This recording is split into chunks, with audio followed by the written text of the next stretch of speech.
Alrighty, welcome into the live desk. I'm Janae Hancock. Today we are going behind the story once again with investigative reporter Angie Ricono. We'll get there here in a bit, but I do want to start off with some video you can see here now on your screen just to kind of break down, to kind of introduce Angie's story. Robert Courtney, he pleaded guilty to 20 counts of tampering with drugs, and he admitted in his plea agreement that he had been diluting drugs since 1992, affecting as many as 4,200 patients.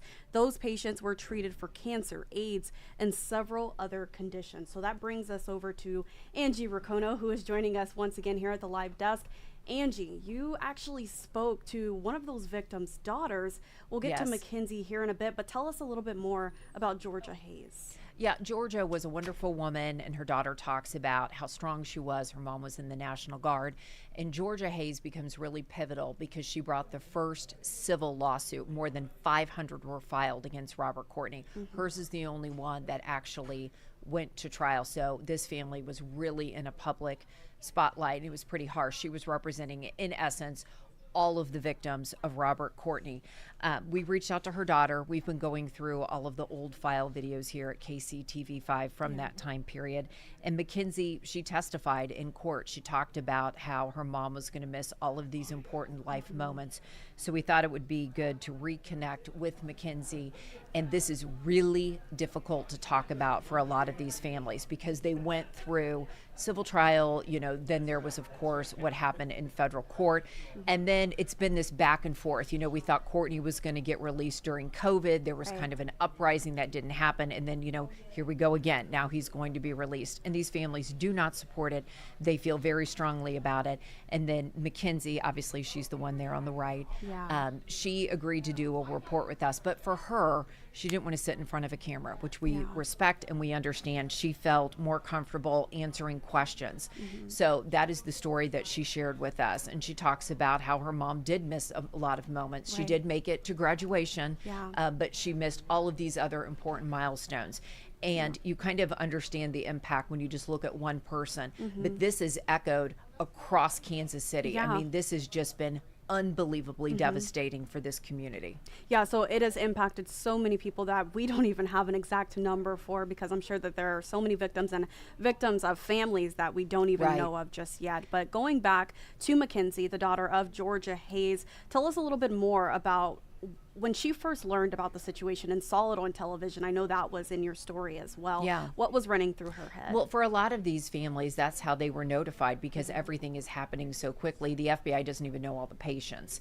And so they're learning about it on television. And at that time, Mackenzie is a teenager, and she describes how she was wondering, like, well, does this affect us? Because she knows her mom has cancer. And she made the comment that she remembered believing her mother had been murdered while she was still alive. So Georgia's case, the court testimony is really tough because they had different oncologists in there explaining that she had missed her best chance to beat the cancer because the earlier you detect it and the earlier you treat it, the better. So a lot of these people obviously realize what has taken place and they're doing different rounds of chemotherapy, they're redoing their treatments, but for a lot of them it's too late. And I think for a lot of these families, they just question, would my loved one have died? It's this guilt, it's this awful feeling. And since we've, posted that story, we've heard from other families, and this one we got this morning. She talks about Robert Courtney, and she said, I saw him as her savior here on earth, and I thanked him every time I took her for treatments at Research Medical. So these families really had this connection with Robert Courtney. That's hard to hear. Oh, it's awful. And this is what, how she ends her letter to us. She's like, I have to accept that my mom's murderer will be able to walk on this earth a free man while she will never. And a lot of these families are questioning why there weren't murder charges. So back when all of this is happening, Robert Courtney is getting federal charges, and they can get him for the drug tampering, which is probably legally a smoother path to go because they can prove it. They've got evidence. You've got, okay, you did this many prescriptions, but here's what you bought. They can prove all of that, and he goes away for 30 years. Now that he's getting out a little early, a lot of families are questioning, okay, well, can we go back and evaluate these murder charges? It's just, it's hard to hear because, you know, these victims, they were putting their trust in this man, believing that, you know, he has the cure that can help us and make us stay alive longer. And so hearing from the daughter and going back to your point when she said, I remember believing that my mother had been murdered when she was alive, that was so powerful for me to read in your story. But another piece of it, Angie, was the fact that Mackenzie actually went to go see Robert Courtney. Yes. Tell us a little bit more about that. And I find that amazing because a lot of these families, either the person who was receiving the treatments or the family members, they all kind of have to come to grips with what has happened here. And a lot of them, some of them have forgiven him. Others certainly don't. We can tell you that from the letters we've received here at the station. But a lot of the patients showed a lot of grace towards Courtney. But the people who have chosen this path of forgiveness, a lot of times it's because they don't want to hold on to that bitterness. And I think they feel like Courtney will have to live with what he did. I think they were hoping he'd live with it in prison and not at a halfway house or house arrest. So just so you know what's coming up, June 20th, that is the date of the release. You know, we have heard from different lawmakers who've been very public saying they don't support this. The last time that happened, when you saw this uprising of families and politicians together, it did affect things. It did change things. But so far, we have not heard of any change in the plans for Mr. Courtney. Right. And I do want to read that statement coming in from Mackenzie saying, I am choosing to put my faith in God. Courtney's ultimate judgment will come. I'm only asking that was ordered be carried out in its entirety. Again, just to be clear, what was Robert Courtney? Why did he choose to do this? Again, he's affected thousands of people. Right. And, you know, I don't know if there's really a clean and simple answer. If you look back at all of the old reporting, and I remember because I'm old enough to remember all of this, I wasn't reporting here at KCTV 5 at the time, but he talked about that he owed money in taxes and that he had made a pledge to his church. But when the feds came in and seized his assets, it was like over $10 million. I mean, he had so much money. And so a lot of people, you know, they're like, okay, it was greed, and they keep it as simple as that. Oh, he was greedy.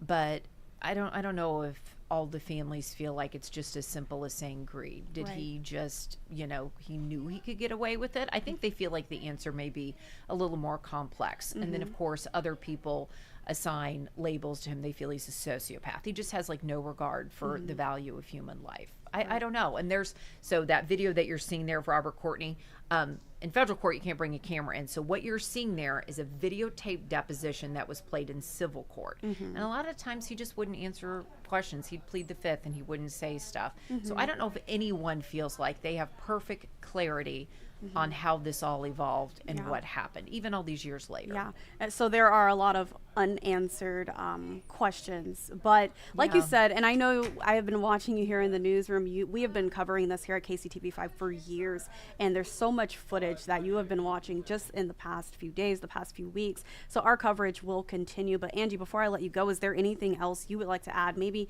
how we can learn more about Robert Courtney and maybe the life of Georgia Hayes? Right. So we do have a complete story that is posted on our website, and we wanted to post the original story from when Georgia won that verdict. And she talked about that it was not about money. And her family really didn't get much because the feds had already come in and they had seized all the money. I mean, this was really symbolic. So we wanted to post that original story, and that was back from 2002 when she won that court case. That was really big. It affected, you know, her whole family because they were there with all the cameras and they were pushing for accountability for Courtney. Angie, I want to thank you so much for joining me here at the live desk. We will continue to have you back on as you continue to follow this story. I want to thank our viewers for joining us. And Angie, I want to touch on something else before I let you go. But I do think that it is powerful and it's courageous that people are still reaching out to you to this day with their stories regarding Robert Courtney. It's hard, you know, because for these families, it's not like you go through a process like this and then you feel this closure. They don't feel that. And I think especially with the fact that it keeps coming up in the news and they have to keep dealing with it and all of these emotions. Oh, it's awful. And, you know, and for some of them, it comes as a letter in the mail.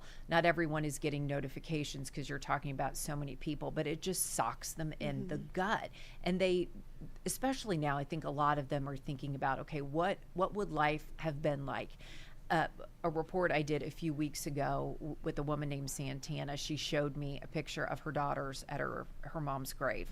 That's how they've met grandma.